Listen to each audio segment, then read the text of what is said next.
नमस्कार दोस्तों, स्वागत है आपका आज के मुख्य समाचार में, जिसमें सबसे पहली और बड़ी खबर में आपको बताएंगे कि मध्य प्रदेश में आने वाला है सियासी भूचाल। शिवराज सिंह के आंसू, तूफान से पहले की खामोशी। आरजेडी नेता ने कर दी 2024 की भविष्यवाणी। पीएम मोदी पर भी कर दिया कमेंट। इसी के साथ दूसरी खबर में बताएंगे कि भारत जोड़ो यात्रा की तर्ज पर कांग्रेस करेगी यूपी जोड़ो यात्रा। 20 दिसंबर से होगी शुरुआत। तीसरी खबर में जिक्र होगा कि अगर आप बलवान हैं तो 2024 से पहले पीओके को लेकर दिखाइए। अमित शाह को भरी संसद में कांग्रेस नेता अधीर रंजन चौधरी ने दी चुनौती। खबर में आगे जिक्र होगा कि मध्य प्रदेश में बीजेपी के यादव दाव से सपा को लगी मिर्ची, कहा अखिलेश यादव के डर से बनाया मुख्यमंत्री। और इसी के साथ खबर में आगे बताएंगे कि संबित पात्रा को भी चुनाव आयुक्त बना सकते हैं। चीफ इलेक्शन कमिश्नर से जुड़े नए विधेयक पर भड़की आम आदमी पार्टी। दोस्तों, इसी प्रकार की तमाम बड़ी खबरें आपके लिए लेकर आए हैं, लेकिन उससे पहले अगर आपको भी ऐसा लगता है कि 2024 में बनेगी इंडिया सरकार, और इसी के साथ आपको ऐसा लगता है कि शिवराज सिंह चौहान को दोबारा ना मुख्यमंत्री बनाकर मध्य प्रदेश की जनता हो चुकी है निराश, तो वीडियो को कीजिए लाइक और चैनल को सब्सक्राइब करके बेल आइकन दबाइए और कमेंट में लिखिए जय हिंद। रुक करते हैं सबसे पहली और बड़ी खबर की तरफ, जहां पर आपको बता दें दोस्तों कि मध्य प्रदेश के विधानसभा चुनाव में शुरुआत से ही जनता के बीच में कंफ्यूजन था कि मुख्यमंत्री कौन बनेगा। लेकिन अब जब नतीजे आए और जब बीजेपी की सरकार बनी और शिवराज सिंह चौहान को लेकर जो आशंकाएं थी वो जब अब स्पष्ट हो गया है कि शिवराज सिंह चौहान मुख्यमंत्री नहीं बनेंगे, इसके बाद अब बीजेपी का नुकसान मध्य प्रदेश में बढ़ सकता है। और आपको बता दें कि शिवराज सिंह चौहान के आंसू भाजपा के लिए एक बड़ा तूफान 2024 के लोकसभा चुनाव से पहले खड़ा कर सकते हैं। जी हां दोस्तों, 3 दिग्गज नेता, 3 राज्य के जो पहले मुख्यमंत्री थे, उनको अब कोई पद नहीं अभी तक मिला है। और यहां पर मध्य प्रदेश और राजस्थान दोनों ही जगह 2 प्रमुख दावेदार यानी कि शिवराज सिंह चौहान और वसुंधरा राजे दोनों को ही खाली हाथ बैठना पड़ा। और ऐसे में शिवराज सिंह चौहान के तो आंसू तक निकल आए, जिसने कहीं ना कहीं बड़े तूफान की तरफ संकेत दिया है। राष्ट्रीय जनता दल के नेता तिवारी ने 2024 को लेकर बड़ी भविष्यवाणी कर दी है। और आरजेडी नेता ने बीजेपी के नए मुख्यमंत्री को लेकर कहा कि शिवराज सिंह चौहान, वसुंधरा राजे और रमन सिंह के साथ अच्छा व्यवहार नहीं किया गया, उनकी आंखों से आंसू निकल रहे हैं और ये आने वाले बड़े तूफान से पहले की खामोशी है।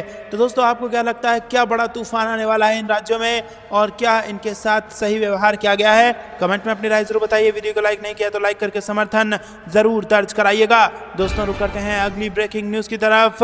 भारत जोड़ो यात्रा की तर्ज पर कांग्रेस करेगी यूपी जोड़ो यात्रा। 20 दिसंबर से होगी इसकी शुरुआत। जी हां दोस्तों, 5 राज्यों के विधानसभा चुनाव संपन्न होने के बाद कांग्रेस ने उत्तर प्रदेश में सक्रियता बढ़ा दी है। मिशन 2024 की तैयारियों में जुटी कांग्रेस लोकसभा चुनाव से पहले राहुल गांधी की भारत जोड़ो यात्रा की तर्ज पर यूपी जोड़ो यात्रा निकालने जा रही है। यूपी जोड़ो यात्रा के प्रथम चरण की शुरुआत 20 दिसंबर से होगी। सहारनपुर से निकलकर यूपी जोड़ो यात्रा का काफिला 15 जनवरी को नैमिषारण्य पहुंचेगा और कांग्रेस यूपी जोड़ो यात्रा निकालकर प्रदेश में माहौल बनाने की कोशिश करेगी। खरमास से पहले 15 दिसंबर को कांग्रेस नेता काशी विश्वनाथ मंदिर में दर्शन पूजा करेंगे और कांग्रेस की यात्रा में महासचिव प्रियंका गांधी के भी शामिल होने की उम्मीद है। हालांकि अभी प्रियंका गांधी के शामिल होने पर सस्पेंस बना हुआ है और प्रदेश अध्यक्ष अजय राय ने कहा कि उत्तर प्रदेश प्रियंका गांधी का घर है। अन्य राज्यों में प्रियंका गांधी पार्टी के लिए काम कर रही हैं, इसीलिए जल्द यूपी में भी आएंगी। दोस्तों, आपको बता दें कि यूपी जोड़ो यात्रा का पहला चरण लगभग 425 किलोमीटर का होगा और कांग्रेस के कार्यकर्ता रोजाना लगभग 20 से 22 किलोमीटर का सफर तय करेंगे। पूरे प्रदेश से कार्यकर्ता लोगों को यात्रा के माध्यम से जोड़ेंगे। यूपी जोड़ने की यात्रा में कांग्रेस का कलेवर काफी नया होगा। तमाम कार्यकर्ता और पदाधिकारी यूपी जोड़ने की यात्रा में शामिल होने वाले हैं। यूपी जोड़ो यात्रा निकालने का कार्यक्रम बन चुका है। यात्रा शुरू करने से पहले सहारनपुर के मां शंकुभरी देवी मंदिर में पूजा पाठ की जाएगी। पूजा पाठ के बाद यूपी जोड़ने की यात्रा को हरी झंडी दिखाई जाएगी। सीतापुर में मकर संक्रांति के अवसर पर यूपी जोड़ो यात्रा का समापन होगा। दोस्तों, रुक करते हैं अगली ब्रेकिंग न्यूज की तरफ। अगर आप बलवान हैं तो 2024 चुनाव से पहले पीओके लेकर दिखाइए। अमित शाह को भरी संसद में कांग्रेस नेता अधीर रंजन ने दी चुनौती। जी हां दोस्तों, जम्मू कश्मीर और पुडुचेरी की विधानसभाओं में महिलाओं के लिए 1/3 सीटें आरक्षित करने वाले बिल को लेकर मंगलवार को हरी झंडी दे दी है लोकसभा ने। और इस दौरान कांग्रेस और भाजपा के बीच तीखी नोकझोंक देखने को मिली। कांग्रेस सांसद अधीर रंजन चौधरी ने केंद्रीय गृह मंत्री अमित शाह पर हमला बोलते हुए पूछा कि पाकिस्तान के कब्जे वाले कश्मीर को कब भारत के साथ लाया जाएगा। उनके इस सवाल पर सदन में अमित शाह ने जवाब भी दिया। गृह मंत्री अमित शाह ने कहा कि कांग्रेस के नेता हमसे सवाल कर रहे हैं, ये पूछ रहे हैं कि अक्षय चीन कब वापस लिया जाएगा, पीओके कब आएगा। बिल तो पास हो चुका है, नहीं तो मैं जवाब देता, अभी भी दूंगा। मैं पूछना चाहता हूं कि पीओके और अक्षय चीन किसके शासन में भारत से अलग किया और ये जवाब दे दें। इस पर कांग्रेस नेता अधीर रंजन चौधरी ने कहा कि हमने 3 युद्ध लड़े हैं। इंदिरा गांधी आयरन लेडी थी। इतिहास को मत बिगाड़िएगा और नेहरू के बारे में इस प्रकार का आरोप नहीं लगाइए।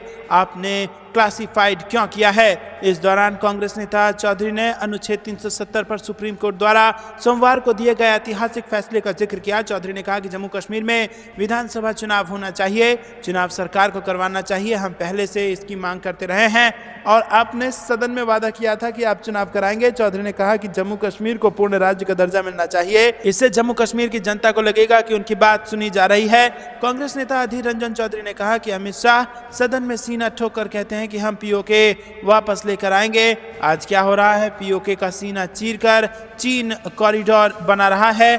हम कह रहे हैं कि कुछ करके दिखाओ। मान लीजिए कि कांग्रेस ने कुछ नहीं किया, आप तो पहलवान हो, बलवान हो, आप पीओके को छीन कर लाइए, हम देखना चाहते हैं। उन्होंने आगे कहा कि आप कहते हैं कि सियाचिन को हासिल करके रहेंगे, आपने लद्दाख में क्या किया? अक्साई चीन कब वापस लाएंगे? आप लोग बड़ी बड़ी बातें करते हो, चुनाव से पहले ये सब करके दिखाइए।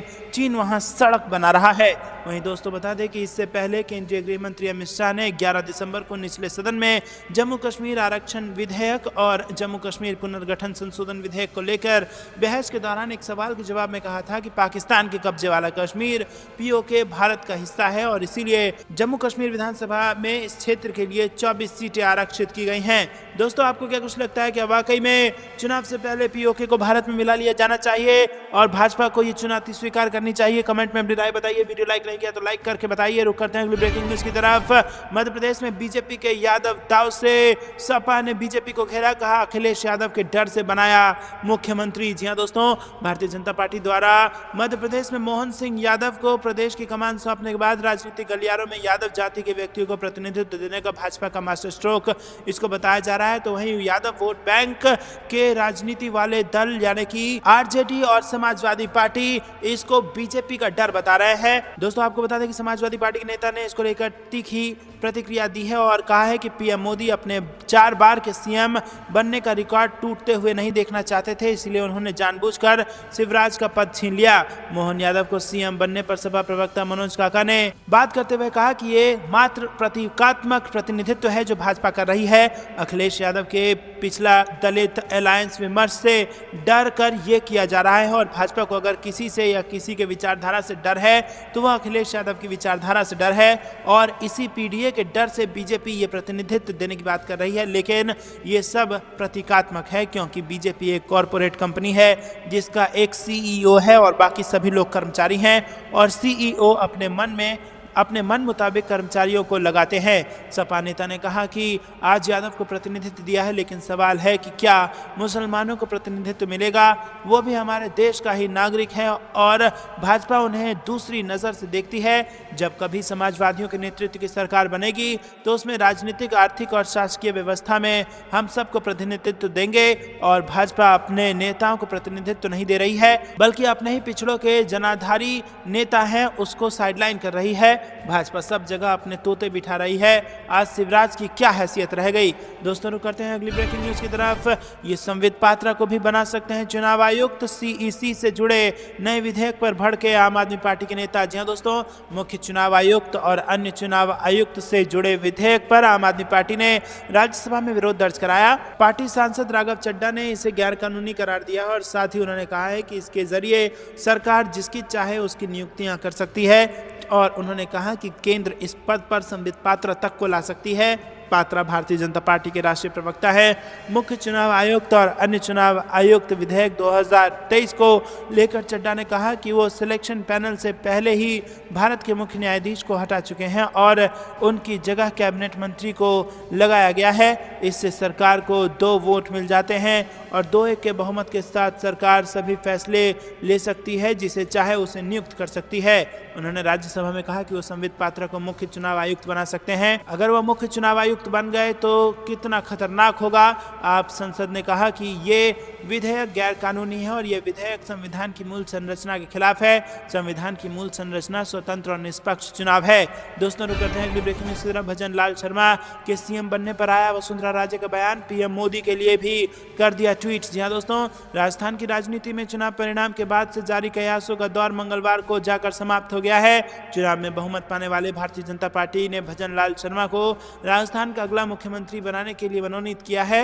मंगलवार को ही विधायक मंडल की बैठक में नए सीएम के नाम पर मुहर लग गई। पार्टी का यह फैसला पूर्व सीएम वसुंधरा राजे के लिए झटका माना जा रहा है। हालांकि वसुंधरा राजे ने नए सीएम और पीएम मोदी के लिए एक खास ट्वीट किया है। वसुंधरा राजे ने अपने आधिकारिक एक्स हैंडल से राजस्थान के मनोनीत सीएम भजन लाल शर्मा को बधाई दी है और उन्होंने लिखा कि सांगानेर विधायक भजन लाल शर्मा को राजस्थान के मुख्यमंत्री मनोनीत किए जाने पर हार्दिक बधाई। रुक करते हैं अगली ब्रेकिंग न्यूज की तरफ। 30,000 के पार हो गए संक्रमण के मामले। डॉक्टर्स बोले करे बचाव वरना आ सकती है कोरोना की एक और लहर। जी हां दोस्तों, पिछले कुछ महीनों से वैश्विक स्तर पर कोरोना के मामले काफी नियंत्रित थे। हालांकि हालिया रिपोर्ट में सिंगापुर में बढ़ रहे कोरोना के मामलों ने चिंता बढ़ा दी है। स्वास्थ्य मंत्रालय ने इस हफ्ते सभी लोगों को अलर्ट करते हुए कहा कि कोविड-19 संक्रमण और अस्पताल में भर्ती होने वालों की संख्या बढ़ रही है और इससे सिंगापुर के अस्पतालों पर दबाव भी पड़ रहा है। सभी लोगों को इस संक्रामक रोग से बचाव को लेकर फिर से सावधान हो जाने की आवश्यकता है। हालांकि स्वास्थ्य मंत्रालय ने लोगों को आश्वस्त भी किया है कि संक्रमितों की संख्या बढ़ तो रही है पर महामारी के दौरान जितनी अधिक नहीं है।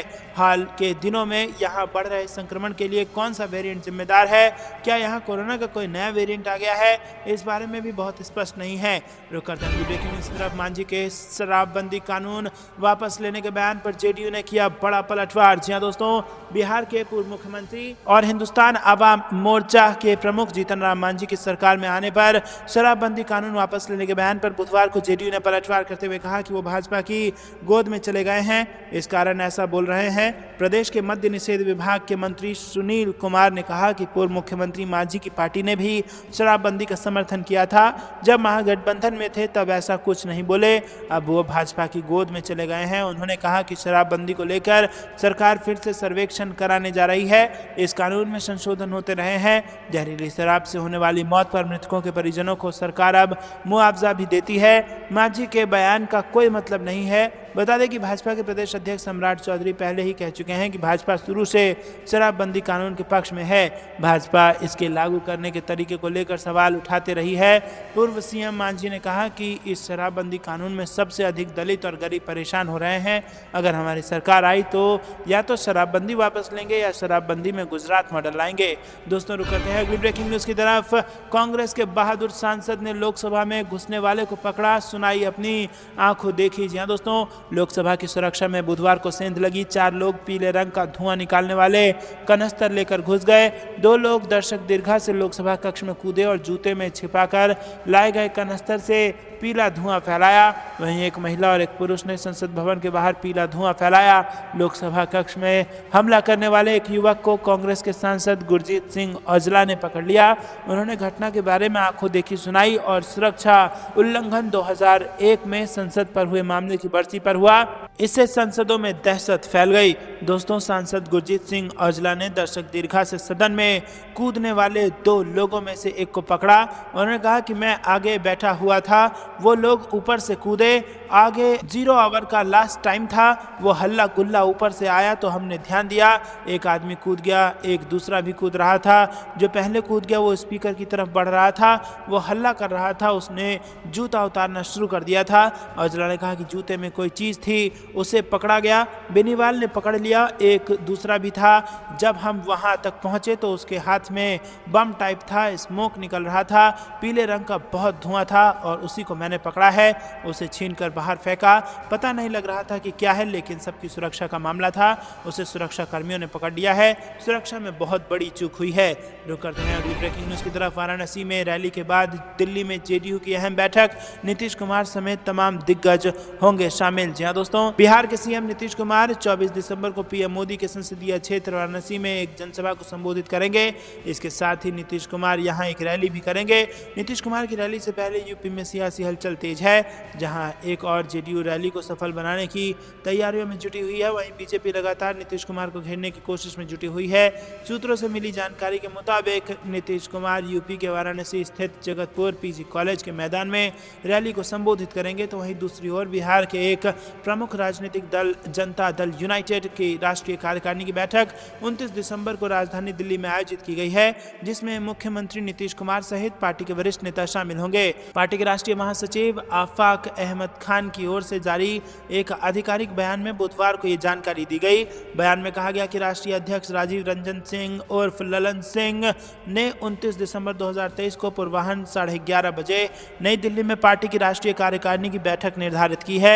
इस बैठक में पार्टी के सर्वोच्च नेता बिहार के मुख्यमंत्री नीतीश कुमार समेत पार्टी के वरिष्ठ नेता और राष्ट्रीय कार्यकारिणी के सदस्य शामिल होंगे। दोस्तों, रुक करते हैं अगली ब्रेकिंग न्यूज तरफ। मीडिया के सामने रोने लगे शिवराज सिंह चौहान, सड़कों पर हो गई बगावत। जी हां दोस्तों, मध्य प्रदेश के मुख्यमंत्री शिवराज सिंह चौहान न घर के रहे न घाट के की स्थिति में फंस चुके हैं। मोदी जी ने मुख्यमंत्री तो बनाया नहीं और वो राज्यपाल बनने के लिए राजी नहीं है। तो अब सबसे बड़ा सवाल शिवराज सिंह चौहान का क्या होगा? इस सवाल का जवाब भी सामने आ गया है और वो भी काफ़ी चौंकाने वाला। फिलहाल शिवराज सिंह चौहान का क्या होगा, इसे बताने से पहले आपको शिवराज सिंह चौहान को लेकर क्या चर्चाएं चल रही है ये आपको बता दें।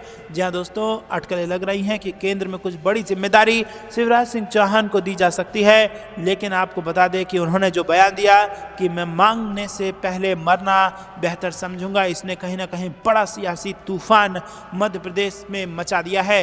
रुक करते हैं अगली ब्रेकिंग न्यूज की तरफ। इंडिया गठबंधन की मीटिंग से पहले कांग्रेस ने पंजाब को लेकर कर दिया साफ, सभी 13 सीटों पर लड़ेगी चुनाव। जी हां दोस्तों, विधानसभा चुनाव में कांग्रेस को भले ही झटका लगा है, लेकिन उसके तेवर अभी भी सख्त हैं। कांग्रेस ने इंडिया गठबंधन की मीटिंग से पहले ही पंजाब को लेकर स्पष्ट संदेश दिया है। कांग्रेस ने राज्य के नेताओं से पंजाब की सभी 13 सीटों पर चुनाव की तैयारी करने के लिए कहा है। पंजाब में फिलहाल आम आदमी पार्टी की सरकार है और आम आदमी पार्टी इंडिया गठबंधन में भी शामिल है। इंडिया गठबंधन की मीटिंग 19 दिसंबर को होगी, जिसमें आम आदमी पार्टी के भी शामिल होने की संभावना है। दोस्तों, कांग्रेस की पंजाब इकाई के अध्यक्ष अमरिंदर सिंह राजा वडिंग ने कहा कि पार्टी आलाकमान ने प्रदेश इकाई को राज्य की सभी 13 लोकसभा सीट पर चुनाव लड़ने की तैयारी करने को कहा है। उन्होंने कहा कि उन्हें किसी भी अन्य दल के साथ गठजोड़ कर 2024 का चुनाव लड़ने का पार्टी आलाकमान की ओर से कोई संकेत नहीं मिला है। रुक करते हैं अगली ब्रेकिंग न्यूज की तरफ। अघोषित आपातकाल चुनाव आयुक्त को लेकर कौन सा बिल लाई मोदी सरकार, जिसके बाद भड़का विपक्ष। जी हां दोस्तों, मंगलवार दोपहर को राज्यसभा में मुख्य निर्वाचन आयुक्त एवं अन्य आयुक्तों की नियुक्ति के लिए लाए गए विधेयक पर खूब हंगामा हुआ। विवादास्पद मुख्य निर्वाचन आयुक्त एवं अन्य निर्वाचन आयुक्त विधेयक 2023 पर चर्चा के दौरान विपक्ष में एक सांसद ने इसे अघोषित आपातकाल बताया। इसको लेकर राज्यसभा नेता पीयूष गोयल ने सांसद की आलोचना की। बिल पर बोलते हुए बिहार से आरजेडी के राज्यसभा सांसद अमरेंद्र धारी सिंह ने कहा कि सुप्रीम कोर्ट के फैसले के बावजूद इस बिल का पारित होना भारत के चुनाव प्राधिकरण के ताबूत में एक और कील ठोकने जैसा है। उन्होंने कहा कि आपातकाल की बात करते हैं, आज हमारे पास एक अघोषित आपातकाल है जो मैडम इंदिरा गांधी द्वारा किए गए आपातकाल से भी बदतर है। दोस्तों, जवाब में पीयूष गोयल ने उनकी आलोचना करते हुए कहा कि आज की तुलना आपातकाल के काले दिनों से करना राष्ट्रीय जनता दल पार्टी की सोच पर एक धब्बा है। गोयल ने कहा कि उन्हें यकीन नहीं हो रहा है कि धर्मेंद्र धारी सिंह भारत की तुलना इतिहास के उस समय से कर रहे हैं जो भारत में पूरी तरह से असंवैधानिक, अनुचित और लोकतंत्र पर हमला था। तो दोस्तों, आपको बता दें कि विपक्ष के नेता इसको सीधा सीधा लोकतंत्र पर हमला बता रहे हैं, क्योंकि लोकतंत्र का दोस्तों जो फाउंडेशनल वैल्यू है वो है जनता द्वारा चुनी गई सरकार। और जनता द्वारा चुनी गई सरकार को साबित करने के लिए कि कोई सरकार जनता ने चुनी है, इसके लिए बेहद ज़रूरी है कि जो भी इलेक्शन देश में हो, जो भी चुनाव इस देश में हो, वो फ्री एंड फेयर इलेक्शन हो। और इस फ्री एंड फेयर इलेक्शन को कंडक्ट कराने की जो पूरी जिम्मेदारी होती है वो चुनाव आयोग की होती है। और चुनाव आयोग का निष्पक्ष होना बेहद ज़रूरी है। चुनाव आयोग अगर किसी दबाव में होगा तो फ्री एंड फेयर इलेक्शन नहीं हो पाएगा और ये नहीं माना जा सकता कि जनता सरकार चुन रही है। इसीलिए चुनाव आयुक्त का नियुक्त जो है, उसकी जो नियुक्ति है उसको निष्पक्षता से कराने की बेहद ज़्यादा ज़रूरत है। लेकिन अब जो नया कानून आने वाला है उसके हिसाब से अगर सरकार चाहे तो जिसको चाहे उसको चुनाव आयुक्त बना सकती है, ऐसा विपक्ष आरोप लगा रही है। और अगर ऐसे दिन आ गए तो इसको लोकतंत्र की नींव पर हमला कहा जाएगा और इमरजेंसी से भी घातक इमरजेंसी, इसको अघोषित आपातकाल बताया जा रहा है विपक्षी द्वारा। दोस्तों, क्या आपको भी ऐसा लगता है कि इस प्रकार का जो कानून है जो चुनाव आयोग की शक्तियों को कम करता हो, वो कहीं ना कहीं देश की लोकतंत्र पर हमला है और ये अघोषित आपातकाल है और आपातकाल से भी बदतर बेहतर है। तो वीडियो को लाइक करके अपना समर्थन जरूर दर्ज कराइए और चैनल को सब्सक्राइब करके बेल आइकन दबाइए। दोस्तों रुक करते हैं अगली ब्रेकिंग न्यूज की तरफ। अमित शाह इस्तीफा दें, संसद और लोकसभा के अंदर सुरक्षा चूक पर भड़क गए कल्याण बनर्जी। जी हां दोस्तों, देश में 12 दिसंबर को संसद भवन की सुरक्षा चूक का मामला सामने आया है। इससे पूरी राजधानी सहम गई है और इस मामले पर राजनीति जोरों शोरों से हो रही है। और इस सुरक्षा चूक को लेकर टीएमसी नेता कल्याण बनर्जी ने मीडिया से बातचीत करते हुए कहा कि अमित शाह को इस्तीफा दे देना चाहिए। उन्होंने पूरे मामले पर अपनी भड़ास निकाली। और दोस्तों आपको बता दें कि सदन में 2 लोग जो है वो अंदर घुसपैठ कर बैठे और सदन में तहलका मच गया, जिसके बाद किसी प्रकार से उन पर काबू पाया गया। सभी सांसद सुरक्षित हैं, लेकिन 2001 में जिस प्रकार से संसद में हमला हुआ था उसकी बरसी पर ही आज फिर इस कृत्य को अंजाम दिया गया, जिसके बाद अब पूरे देश में इसको लेकर खबरें चल रही हैं। आपको क्या कुछ लगता है कमेंट में जरूर बताइए। वीडियो को लाइक नहीं किया तो लाइक कीजिए और चैनल को सब्सक्राइब करके बेल आइकन दबाइए। ये थी दिन भर की सारी जरूरी और बड़ी खबरें। अंत तक बने रहने के लिए बहुत बहुत धन्यवाद। जाने से पहले वीडियो को लाइक जरूर कीजिएगा। अभी के लिए इतना ही। जय हिंद, जय भारत।